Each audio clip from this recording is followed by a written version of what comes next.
সুপ্রিয় শিক্ষার্থী, আশা করি ভালো আছো। আজকে আমরা রাইট ফর্ম অফ ভার্বস নিয়ে আলোচনা করব। এই যে রাইট ফর্ম অফ ভার্বস আছে, এই ভার্বসের অনেকগুলো রুলস আছে। তো আজকে আমরা মোট 20টা রুলস নিয়ে আলোচনা করব। তো আমি প্রথম অংশটাকে পার্ট এভাবে সাজিয়েছি। তো চলো আমরা আজকে রুলস এবং রুলসের পাশাপাশি যে প্র্যাকটিস, সে দুটো কাজ আমরা একসাথে করব। এখানে রুলস 1-এ দেখতে পাচ্ছ, সাবজেক্ট যদি থার্ড পারসন সিঙ্গুলার নাম্বার হয় তাহলে ভার্বের শেষে এস বা ইএস বা আইইএস যুক্ত হয়। এটা প্রেজেন্ট ইনডিফিনিট টেন্সে। এখানে দেখতে পাচ্ছ মিতা ড্রস এ পিকচার, এটা একটা ইনডিফিনিট টেন্সের একটা সেন্টেন্স। যেহেতু এখানে মিতা হচ্ছে থার্ড পারসন এবং সিঙ্গুলার নাম্বার, তাই ড্র যে ভার্বটা ছিল সে ভার্বের শেষে এস যুক্ত হয়েছে। ঠিক সেম সেকেন্ড যে এক্সাম্পল, ওটাতে দেখো দ্য বেবি ক্রাইস। দ্য বেবি এটা একটা থার্ড পারসন সিঙ্গুলার নাম্বার, তাই ক্রাইটা ক্রাইস হয়েছে। আমরা জানি ওয়াই এর আগে যদি কনসোনেন্ট থাকে তাহলে ওয়াই উঠে গিয়ে আইইএস যুক্ত হয়, আর ওয়াই এর আগে যদি ভাওয়েল থাকে তাহলে শুধু এস যুক্ত হয়। মানে যদি এখানে দা বেবি যদি প্লে হতো তাহলে শুধু প্লেস হতো, মানে ওয়াই এর পরে শুধু এস যুক্ত হতো। রুলস 2, দ্বিতীয় নাম্বার রুলে বলা হচ্ছে ইউনিভার্সাল ট্রুথ, হ্যাবিচুয়াল ফ্যাক্ট, এগুলো যদি থাকে তাহলে প্রেজেন্ট ইনডিফিনিট টেন্স হয়। ইউনিভার্সাল ট্রুথ কি? যে বিষয়গুলো হচ্ছে চিরন্তন সত্য, মানে যেগুলোকে আমরা ইচ্ছে করলেও পরিবর্তন করতে পারি না।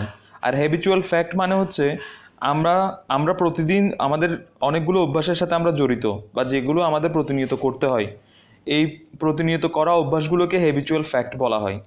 এই ইউনিভার্সাল ট্রুথ এবং হ্যাবিচুয়াল ফ্যাক্টগুলোকে প্রেজেন্ট ইনডিফিনিট টেন্সে লেখা হয়।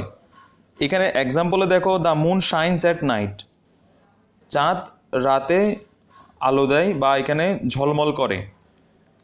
তো এটা একটা চিরন্তন সত্য কথা, এই জন্য এটাকে প্রেজেন্ট ইনডিফিনিট টেন্সে রাখা হয়েছে। এরপর we brush our teeth everyday, তাহলে আমরা প্রতিদিন আমাদের দাঁত মাজি, এটা একটা হ্যাবিচুয়াল ফ্যাক্ট, এটাও এই জন্য প্রেজেন্ট ইনডিফিনিট টেন্সে রাখা হয়েছে। আশা করি তোমরা বুঝতে পারছো। এবার রুলস নাম্বার 3-তে দেখো কিছু ওয়ার্ড আছে। ওয়ার্ডগুলো হচ্ছে usually, generally, always, sometimes, often, daily, normally, everyday. Normally দুবার এসছে, একবার হবে। তারপর হচ্ছে অকেশনালি। এই যে ওয়ার্ডগুলো তোমরা দেখতে পাচ্ছ, এই ওয়ার্ডগুলো থাকলে সাধারণত কোনো টেন্সে, মানে এই ধরনের ওয়ার্ডগুলো যদি কোনো একটা সেন্টেন্সে থাকে তাহলে যে টেন্সটা আমরা ব্যবহার করব সেটা হচ্ছে প্রেজেন্ট ইনডিফিনিট টেন্স। তাহলে এখানে প্রথম এক্সাম্পলটা দেখো, অলওয়েজ, এরপর একটা কমা আছে যেহেতু এটা একটা অ্যাডভার্বের কাজ করছে। Always we respect our seniors, তাহলে এখানে অলওয়েজ আছে সবসময়, এই সেন্টেন্সটা প্রেজেন্ট ইনডিফিনিট টেন্সকে মিন করছে। তাহলে we respect our seniors. Second যে এক্সাম্পলটা ওটা হচ্ছে Raju goes to school regularly, তাহলে এটাও এই যে রেগুলারলি একটা ওয়ার্ড এখানে দেখতে পাচ্ছ, তাই এটাকে আমরা প্রেজেন্ট ইনডিফিনিট টেন্সে করলাম। এরপর রুলস 4-এ দেখো, রুলস 4-এ বলা হচ্ছে use do does did to make negative sentence without auxiliary verb. এর মানে হচ্ছে যে সকল সেন্টেন্সে কোনো অক্সিলারি ভার্ব থাকে না তাকে নেগেটিভ সেন্টেন্স কিংবা ইন্টারোগেটিভ সেন্টেন্স করার জন্য আমরা ডু, ডাজ এবং ডিডের সাহায্য নিতে পারি। তাহলে এখানে যেটা দেখতে পাচ্ছ, do you read the book, এখানে সেন্টেন্সটা হচ্ছে আসলে ইউ রিড দ্য বুক। এই যে ইউ রিড দ্য বুক, এই সেন্টেন্সে দেখো কোনো ধরনের কোনো অক্সিলারি নেই। তাহলে এই সেন্টেন্সটাকে যেহেতু যদি আমরা ইন্টারোগেটিভ করতে চাই তাহলে আমাদেরকে ডু ডাজ ডিডের সাহায্য নিতে হবে। কেন? কারণ যেহেতু এই সেন্টেন্সে কোনো অক্সিলারি নেই, এবং এই সেন্টেন্সটাকে নেগেটিভ করতে হলেও আমাদেরকে ডু ডাজ ডিডের সাহায্য নিতে হবে। তার মানে এটাকে যদি আমরা ইন্টারোগেটিভ করি তাহলে আমরা পাবো do you read the book, তুমি কি বইটি পড়েছো? বা এটা যদি আমরা নেগেটিভ করি তাহলে হবে you do not read the book, তাহলে ডু নট আনতে হবে। কেন? কারণ এখানে কোনো অক্সিলারি নেই। পরের সেন্টেন্সটা, পরের যে এক্সাম্পলটা ওটা হচ্ছে did he go to Chittagong yesterday, সে কি গতকালকে চিটাগং গিয়েছিল। এটা সেন্টেন্সটা যদি আমরা অ্যাজারটিভ চিন্তা করি তাহলে যেটা হয় he went to Chittagong yesterday. তাহলে এই যে he went to Chittagong yesterday, এই সেন্টেন্সে কিন্তু কোনো অক্সিলারি নেই, আছে মেইন ভার্ব। তাহলে এটাকে যদি আমরা ইন্টারোগেটিভ করি কিংবা নেগেটিভ করি তাহলে আমাদেরকে ডু ডাজ ডিডের সাহায্য নিতে হবে। যেহেতু ইয়েস্টারডে আছে, ইয়েস্টারডের কারণে এটা পাস্ট টেন্সকে ইন্ডিকেট করছে। আর এটা ইন্টারোগেটিভ, এটা যে হচ্ছে তোমার অ্যাজার্টিভ সেন্টেন্স প্লাস এটা হচ্ছে পাস্ট ইনডিফিনিট টেন্স। এটা পাস্ট ইনডিফিনিট টেন্স যেহেতু, তাই আমরা এটাকে যদি তোমার আমরা যদি প্রথমে ইন্টারোগেটিভ করি তাহলে হবে did he go to Chittagong yesterday, শেষে একটা প্রশ্নবোধক। আর যদি আমরা নেগেটিভ করি তাহলে হবে he did not go to Chittagong yesterday. আশা করি তোমরা বুঝতে পারছো। পরের সেন্টেন্সটা দেখো, পরে যে রুলস 5 আছে, রুলস 5-এ বলা হচ্ছে in interrogative sentences with WH word. WH word কোনগুলো? Who, what, whose, when, where, why, how. এই যে ওয়ার্ডগুলো W এবং H দিয়ে যে প্রশ্নবোধক যে সেন্টেন্সগুলোর জন্য যে ওয়ার্ডটাগুলো গঠিত হয় সেই ওয়ার্ডগুলোকে WH ওয়ার্ড বলে। এই ওয়ার্ডগুলোতে use auxiliary to make interrogative sentence. তার মানে এই WH ওয়ার্ড থাকে, এই ধরনের WH ওয়ার্ডে যেটা ব্যবহার করতে হয়, কি ব্যবহার করতে হয়? অক্সিলারি ব্যবহার করতে হয়। কেন অক্সিলারি ব্যবহার করব? অক্সিলারি ব্যবহার করব to make interrogative sentence, interrogative sentence তৈরি করার জন্য। উদাহরণ দেখো, উদাহরণে বলা হচ্ছে why is she going there, কেন সে সেখানে গিয়েছিল। তাহলে হোয়াই এর পরে এখানে ইজ বসেছে, এটা একটা অক্সিলারি। তাহলে এখানে বলা হচ্ছিল যে WH ওয়ার্ডের পরে অক্সিলারি বসাতে হবে, কেন? ইন্টারোগেটিভ সেন্টেন্স তৈরি করার জন্য, মানে তোমার প্রশ্নবোধক বাক্য তৈরি করার জন্য। তাহলে এই যে হোয়াই এর পরে ইজ বসেছে, তারপর সেন্টেন্সটা দেখো, what does Karim send to Mamun. তাহলে এই যে হোয়াটের পরে ডাজ বসেছে, এই যে অক্সিলারিগুলো বসছে, এই অক্সিলারিগুলো বসছে কেন? কারণ ওই সেন্টেন্সটাকে ইন্টারোগেটিভ করার জন্য। আশা করি তোমরা বুঝতে পারছো। পরবর্তীতে আমরা রুলস 6 যেটা দেখতে পাচ্ছি, রুল 6-এ আছে now, at this moment, day by day, continuously, gradually. এই যে ওয়ার্ডগুলো আছে, এই ধরনের ওয়ার্ডগুলো থাকলে প্রেজেন্ট কন্টিনিউয়াস টেন্স হয়। যেমন আমরা এক্সাম্পল দেখি, দ্য বয়েজ আর প্লেয়িং নাও। এই যে নাও আছে, নাও এর জন্য এটা প্রেজেন্ট কন্টিনিউয়াস টেন্স হয়েছে। তারপর my mother is cooking at this moment, আমার মা এই মুহূর্তে রান্না করছে। এই যে অ্যাট দিস মোমেন্ট আছে, এই জন্য এটা প্রেজেন্ট কন্টিনিউয়াস টেন্স হয়েছে। এরপর রুল 7-এ দেখো, after have, has, had, V3 মানে ভার্বের পাস্ট পার্টিসিপল ফর্ম, V1 মানে প্রেজেন্ট ফর্ম, V2 মানে পাস্ট ফর্ম, আর V3 মানে পাস্ট পার্টিসিপল ফর্ম। তার মানে হচ্ছে হ্যাভ, হ্যাজ, হ্যাড এর পরপরই যদি কোনো ভার্ব বসে, সে ভার্বটা পাস্ট পার্টিসিপল ফর্মে বসে। তাহলে এখানে Mina has finished her dinner, I have got the past prize. আচ্ছা, এই যে এখানে হ্যাভ দেখতে পাচ্ছ এবং হ্যাজ দেখতে পাচ্ছ, হ্যাজ এবং হ্যাভের পরে যে ভার্বটা ফিনিশড হয়ে গেছে, পাস্ট পার্টিসিপল হয়েছে।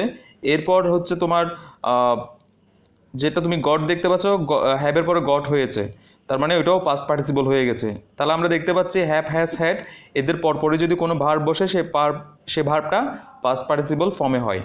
আচ্ছা, এরপর রুলস 8-এ যেটা দেখতে পাচ্ছি, just now, yet, already, recently, lately, ever, এই ধরনের যদি কোনো ওয়ার্ড থাকে কোনো সেন্টেন্সে, সেই সেন্টেন্সটা প্রেজেন্ট পারফেক্ট টেন্সে হয়। তাহলে প্রেজেন্ট পারফেক্ট আমরা জানি যে have, has, had, have, has এরপরে যে ভার্বটা বসে সেটা পাস্ট পার্টিসিপল ফর্মে বসে। তাহলে এই যে এখানে এক্সাম্পলে একটা সেন্টেন্স, দুটো সেন্টেন্স আছে। প্রথম সেন্টেন্সটা হচ্ছে he has sent the letter recently, তাহলে রিসেন্টলি ওয়ার্ডটা আছে, এই জন্য এই সেন্টেন্সটা প্রেজেন্ট পারফেক্ট টেন্সে হয়েছে। এরপর দেখো, Mitu has seen her just now, এই যে জাস্ট নাও ওই ওয়ার্ডটা আছে, এই ওয়ার্ডগুলোর জন্য এই সেন্টেন্সটা প্রেজেন্ট পারফেক্ট টেন্স হয়েছে। তার মানে এই যে just now, yet, already, recently, lately, ever এই ধরনের ওয়ার্ডগুলো থাকলে আমরা ওই সেন্টেন্সকে প্রেজেন্ট পারফেক্ট টেন্সে পরিণত করব। আচ্ছা, এরপর হচ্ছে yesterday, ago, long, since, last plus time. এখানে লাস্ট প্লাস টাইম বলতে টাইম, এই যে তোমরা দেখতে পাচ্ছ ইয়ার, নাইট, মান্থ, এটসেট্রা, তার মানে হচ্ছে লাস্ট ইয়ার হতে পারে, লাস্ট নাইট হতে পারে, লাস্ট মান্থ হতে পারে। লাস্ট দিয়ে যদি কোনো একটা টাইম বোঝায়, এই ধরনের ওয়ার্ডগুলোর জন্য যে টেন্সটা মিন করে সেই টেন্সটা হচ্ছে পাস্ট ইনডিফিনিট টেন্স। তাহলে পাস্ট ইনডিফিনিট টেন্স আমরা কখন বুঝবো? যদি কোনো একটা সেন্টেন্সে যদি আমরা এই ধরনের ওয়ার্ডগুলো দেখি, yesterday, ago, long, since, last plus এরকম কোনো একটা টাইম যদি আমরা দেখি, তাহলে আমরা উদাহরণ দেখি। যেমন উদাহরণ এখানে বলা হচ্ছে we left Dhaka last month, তাহলে এখানে লাস্ট মান্থ আছে, এই জন্য লিভটা লেফট হয়ে গেছে। এরপর yesterday I received your letter, তাহলে এই যে এখানে রিসিভড হয়ে গেছে, কেন? আগে ইয়েস্টারডে ওয়ার্ডটা আছে। তাহলে এই ধরনের ওয়ার্ড যদি থাকে তাহলে আমরা পাস্ট ইনডিফিনিট টেন্সে করব। এরপর রুলস 10 বলা হচ্ছে no sooner had then, hardly had before, scarcely had when. এই যে তোমরা দেন, বিফোর, হোয়েন, এই যে তিনটে এখানে তোমরা কনজাংশন দেখতে পাচ্ছ, এর আগে এবং পরে তোমরা ব্র্যাকেট দেখতে পাচ্ছ। তাহলে এখানে ফার্স্ট ব্র্যাকেট এবং সেকেন্ড ব্র্যাকেট, দুটো ব্র্যাকেটে আমি ভাগ করে নিয়েছি। কেন ভাগ করে নিয়েছি? কারণ প্রথম ব্র্যাকেটে আমরা যে ভার্বটা বসাবো সে ভার্বটা হবে ভার্বের পাস্ট পার্টিসিপল ফর্ম, এবং পরবর্তীতে আমরা যে ভার্বটা বসাবো সে ভার্বটা হবে V2, মানে ভার্বের পাস্ট ফর্ম। ভার্বের পাস্ট ফর্ম কেন? কারণ হচ্ছে no sooner had, hardly had, scarcely had, এই অংশটা পারফেক্ট অংশের মতো গঠিত হয়, এবং দেন, বিফোর, হোয়েন এদের পরের অংশটা পাস্ট ইনডিফিনিট টেন্সের মতো গঠিত হয়। তাহলে উদাহরণ দেখো, এখানে বলা হচ্ছে নো সুনার হ্যাড রফিক, সিটা সিন হয়ে গেছে, পাস্ট পারফেক্ট টেন্স, ওই যে V3 হয়ে গেছে, সিন মি, এখানে একটা দেন বসবে, দেনটা বসবে। তাহলে দেন হি কেম ফার্স্ট, তাহলে দেন হি কেম ফার্স্ট, এই যে দেনের পরে এখানে কামটা কেম হয়ে গেছে। তারপর দেখো হার্টলি হ্যাড উই রিচড দেয়ার, এখানে হবে হার্টলি হ্যাড যেহেতু আছে এখানে বিফোর হবে, মানে হার্টলি হ্যাড দেয়ার, মাঝখানে একটা বিফোর বসবে, তারপর হবে উই বুকড দ্য টিকিটস। তাহলে এই যে এইখানে দেয়ার এবং উইয়ের মাঝখানে একটা বিফোর ছিল, এই বিফোরের আগে যেটা রিচ ছিল, রিচটা হয়ে যাবে রিচড, মানে ভার্বের পাস্ট পার্টিসিপল ফর্ম। এবং এই যে দেয়ার এবং উইয়ের মাঝখানে যে বিফোরটা এখানে অমিট রয়ে, মানে এখানে বাদ পড়ে গেছে, এখানে বিফোরটা অবশ্যই বসবে। এই বিফোরের পরে যে অংশটা মানে উইয়ের অংশটা, এটাও হবে পাস্ট ইনডিফিনিট টেন্স, তার মানে বুক যেটা, এটা বুকড হয়ে যাবে। তাহলে আশা করি তোমরা এটা বুঝতে পারছো। এরপর রুলস 11 যেটা বলা হচ্ছে since as if as though, তার মানে since as if as though এর আগে একটা অংশ, এর পরের একটা অংশ, মানে আগে একটা সেন্টেন্স, পরে একটা সেন্টেন্স।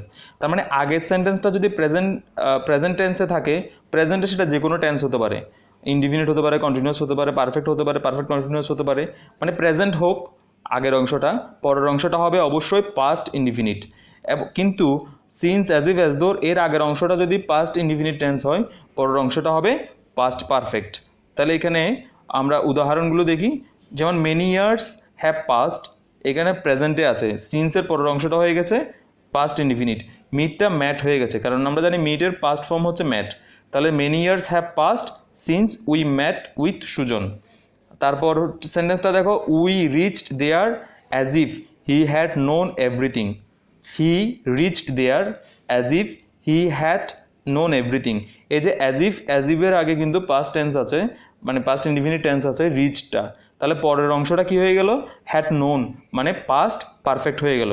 তাহলে আশা করি বুঝতে পারছো যে since as if as though এর আগে প্রথম যদি প্রেজেন্ট থাকে, পরের অংশটা পাস্ট ইনডিফিনিট হবে, এবং আগের অংশটা যদি তোমার পাস্ট টেন্সে থাকে, পরের অংশটা হবে পাস্ট পারফেক্ট। এরপর 12 নম্বর রুলে যেটা বলা হচ্ছে বিফোর অ্যান্ড আফটার। তাহলে বিফোরের আগে এবং আফটারের পরে তোমরা দেখতে পাচ্ছ পাস্ট পারফেক্ট আছে, তার মানে বিফোরের আগে পাস্ট পারফেক্ট এবং আফটারের পরে পাস্ট পারফেক্ট। আর যেদিকে পাস্ট পারফেক্ট আছে ঠিক তার অপোজিটে আছে পাস্ট ইনডিফিনিট। তার মানে বিফোরের পরে দেখো পাস্ট ইনডিফিনিট, আফটারের আগে দেখো পাস্ট ইনডিফিনিট। তো তোমরা জানো বিফোর মানে আগে, আফটার মানে পরে। তো বিফোর এবং আফটারের আগে তোমরা পাস্ট পারফেক্ট এটা মনে রাখবে, আর যে পাশে পাস্ট পারফেক্ট হবে ঠিক তার অপোজিট অংশটা হবে পাস্ট ইনডিফিনিট। আশা করি বুঝতে পারছো। এখানে আমরা এবার এক্সাম্পলে যেটা দেখতে পাচ্ছি, he has reached the station before mister Kamal arrived. এই যে বিফোরের আগের অংশটা হ্যাজ রিচড, এটা হ্যাড রিচড হবে। এই যে হ্যাড রিচড, এই হ্যাড রিচডটা হচ্ছে তোমার পাস্ট পারফেক্ট, এবং এই যে মিস্টার কামাল অ্যারাইভড এটা হচ্ছে পাস্ট ইনডিফিনিট। তাহলে বিফোরের আগে হচ্ছে পাস্ট পারফেক্ট, পরেরটা হবে পাস্ট ইনডিফিনিট। এবার হচ্ছে আফটারের এখানে আমরা জানি পরের অংশটা পাস্ট পারফেক্ট হয় এবং আগের অংশটা পাস্ট ইনডিফিনিট। তাহলে আফটারের পরের অংশটাও হবে হি হ্যাড, এটা হ্যাজ না, এটা হ্যাড হবে, he had reached the station. তারপর তার মানে তার আফটারের আগের অংশটা হবে পাস্ট ইনডিফিনিট। তাহলে মিস্টার কামাল অ্যারাইভড, তাহলে mister Kamal arrived after he had reached the station. তাহলে তোমরা বুঝতে পারছো যে আফটারের আগে বিফোরের আগে, আফটারের পরে হচ্ছে পাস্ট পারফেক্ট। আচ্ছা, এরপর আমরা রুলস নাম্বার 13 যেটা দেখতে পাচ্ছি, এখানে ফাইনাইট ভার্ব এবং non finite verb use together, মানে একই সেন্টেন্সে যদি ফাইনাইট ভার্ব থাকে এবং আবার নন ফাইনাইট ভার্বও থাকে তাহলে কি হবে। তো একটা সেন্টেন্সে একাধিক ভার্ব থাকতেই পারে, তো একটা সেন্টেন্সে যদি একাধিক ভার্ব থাকে, মানে একটা চেয়ে বেশি ভার্ব থাকে, ফাইনাইট ভার্বটা সেন্টেন্সের নিয়ম অনুযায়ী বসবে, কিন্তু পরবর্তী যে ভার্বটা থাকবে সে ভার্বটা হয় টু প্লাস ভার্ব হবে, কিংবা ভার্বের সাথে আইএনজি হয়ে যাবে। তার মানে কামাল ওয়ান্টস, এই ওয়ান্টসটা ফাইনাইট ভার্ব, তাহলে নন ফাইনাইট ভার্বটা আর একটা ভার্বটা এটা টু বাই হয়ে গেছে। তারপর জামাল স হিম গোয়িং টু স্কুল, এই যে এখানে স তোমরা একটা ভার্ব দেখতে পাচ্ছ, পরের ভার্বটা কি হয়ে গেছে, গোয়িং হয়ে গেছে। তাহলে আমরা খুব সহজে বুঝতে পারলাম যে একটা সেন্টেন্সে দুটো ফাইনাইট ভার্ব কখনো বসতে পারে না। তো একটা সেন্টেন্সে যদি একটা ফাইনাইট ভার্ব বসে, অন্যটাকে নন ফাইনাইট করে দিতে হয়। তো নন ফাইনাইট করার দুটো নিয়ম, একটা হচ্ছে টু প্লাস ভার্ব করতে হবে, নতুবা ভার্বের সাথে আইএনজি করতে হবে। তাহলে যে এখানে কামাল ওয়ান্টস যেটা ছিল এটা হচ্ছে ফাইনাইট ভার্ব, এই ওয়ান্টসটা। আর জামাল স যেটা ছিল, সটা হচ্ছে ফাইনাইট ভার্ব। তার পরবর্তী যে ভার্বগুলো সেগুলো ছিল নন ফাইনাইট, এজন্য বাইটাকে টু বাই করতে হয়েছে এবং গোটাকে গোয়িং করতে হয়েছে। তাহলে একটা সেন্টেন্সে যদি একাধিক ভার্ব থাকে, ফাইনাইট ভার্বটা রুলস অনুযায়ী হবে এবং নন ফাইনাইটটা হয় টু প্লাস ভার্ব হবে, নতুবা ভার্বের সাথে আইএনজি যুক্ত হবে।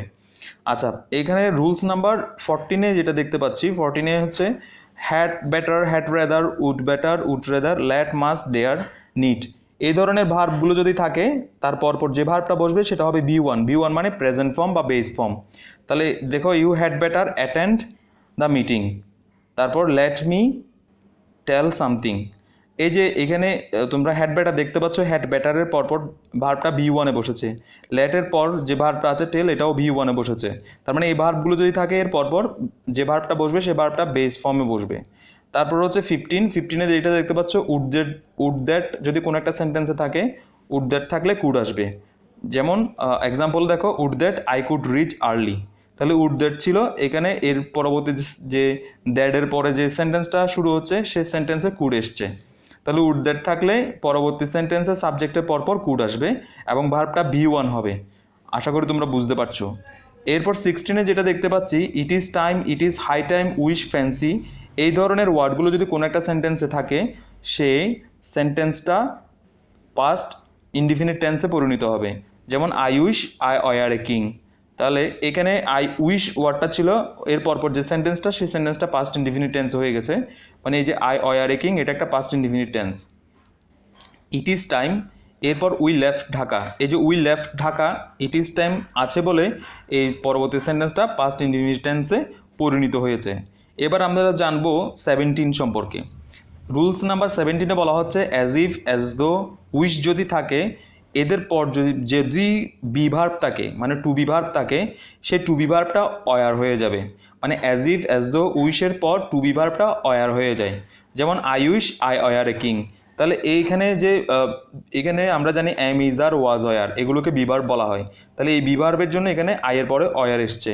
হি talks as if he were a police, তার মানে এই যে হি এর পরে আমরা জানি সাধারণত ওয়াজ বসে, কিন্তু আয়ের জন্য ওয়াজ বসে, কিন্তু এখানে অয়ারগুলো বসছে। কেন অয়ারগুলো বসছে? কারণ আমরা একটু আগে যে রুলসে যে দেখলাম, as if, as the, wish যদি থাকে, ওর এর পরপর যদি টু বি ভার্ব থাকে, সেই টু বি ভার্বটা অয়ার হয়ে যায়।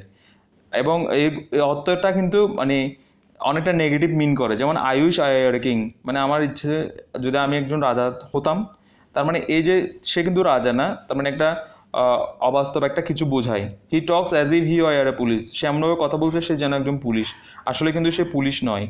আচ্ছা, 17-এর পরে আমরা 18টা একটু দেখি। 18-এ দেখো, এখানে এভরি, ইচ, ওয়ান অফের পরে এখানে ব্র্যাকেটে যেটা বলা হচ্ছে প্লুরাল নাউন্স, তার মানে ওয়ান অফের পরপর যদি কোনো নাউন বসে, সে নাউনটা প্লুরাল ফর্মে বসবে। তারপরে এভরি, ইচ, ওয়ান অফ যদি থাকে, এগুলোর পরপর যে ভার্বটা বসবে, ভার্বটা হবে সিঙ্গুলার ভার্ব। সিঙ্গুলার ভার্ব, তাহলে আমরা উদাহরণের সাথে দেখি। উদাহরণের কি দেখতে পাচ্ছি, everybody wants to be a successful person, তাহলে এভরিবডি ছিল, এভরিবডিটা হচ্ছে এখানে সিঙ্গুলারকে মিন করছে, তাই সিঙ্গুলারকে মিন করার কারণে ওয়ানটা ওয়ান্টস হয়েছে। আমরা জানি প্রেজেন্ট ইনডিফিনিট টেন্স, এটা পুরোটা একটা present indefinite tense. Present indefinite টেন্সের ভার্ব যদি ভার্বটা চেঞ্জ হয় এস বাই এস, কখন? যখন subject third person singular number হয়। তাহলে এভরিবডি এটা একটা থার্ড পারসন সিঙ্গুলারকে মিন করছে, তাই জন্য ওয়ানটা ওয়ান্টস হয়েছে। পরের সেন্টেন্সে যেটা আমরা দেখতে পাচ্ছি, ওয়ান অফ দ্য স্টুডেন্টস, এই যে রুলসে যেটা আমরা দেখেছিলাম ব্র্যাকেটে, ওয়ান অফের পরপর যে নাউনটা বসছে দেখো স্টুডেন্ট, এটা স্টুডেন্টস হয়েছে। তার মানে ওয়ান অফের পরপর যদি নাউন বসে, সে নাউনটা প্লুরাল হয়, কিন্তু ভার্ব হচ্ছে সিঙ্গুলার। তার মানে এই যে স্টুডেন্টসের পরে ইজ বসেছে, এখানে মূলত ওয়ান যে অংশটা, এই ওয়ান অংশটার জন্য এখানে ইজটা বসেছে। তাহলে one of the student is absent today. আচ্ছা, এরপর 19-এ দেখো মডেল অক্সিলারি প্লাস V1, এর অর্থ কি? যতগুলো মডেল অক্সিলারি আছে সে মডেল অক্সিলারির পরপর যদি কোনো ভার্ব বসে সেটা বেস ফর্মে বসে। যেমন I can write a letter, they must come here.